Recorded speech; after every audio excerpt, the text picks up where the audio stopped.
What do we mean by supply? How do we define quantity supplied? Well, quantity supplied of any good or service is the amount that the sellers are willing and able to sell for a price. There are many determinants of supply, but here also price is the most important factor. The quantity supplied of a good or service rises as the price increases, and it declines as the price decreases. Therefore, we can say that quantity supplied and prices are positively or directly related. This relationship between price and quantity supplied is known as the law of supply. It states that other things remaining constant, as price of goods increase, quantity supplied also increases, and when the price falls, quantity supplied also falls. Market supply can be explained as the sum of two or more individual supplies. As we see in the figure below, the market supply curve is the horizontal summation of all the individual supply curves. The curve basically shows how the total quantity supplied varies as the price varies.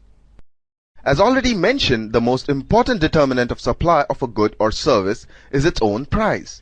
The other factors include the input price to produce goods or services, the technology for turning inputs into output expectation of future prices, number of sellers in the market, and the price of substitute or complementary goods. Based on the discussion with respect to the previous slide, we can write the generalized supply function as shown. We may think of a supply function in terms of lagged variables. This is only an illustrative function. We may introduce other variables with or without lag. In the formulae discussed here, S is supply of good X, P is the price of X, P is price of substitute, P is price of complementary good, C is cost or input price, T is technology, E is expectation of future price, N is number of sellers, I inventory demanded, and D is reservation demanded. In some cases, supply curve can be negatively sloped. This means due to economies of large-scale production, as more and more is produced, unit cost becomes less and therefore prices become low. Thus, at lower price, more is supplied. This can also be seen in case of CDs and DVDs. Making a copy of a CD or DVD is very easy and involves a very low cost. The marginal cost of copying and selling is very low, almost zero. Due to low cost and mass production, more is supplied at lower price. Similar to demand, move along the supply curve takes place due to the goods' own price. Other factors remaining constant, a fall in price leads to contraction of supply and rise in price leads to extension of supply. The figure on the screen shows the movement along the supply. The red arrow that we see illustrates a decrease in supply.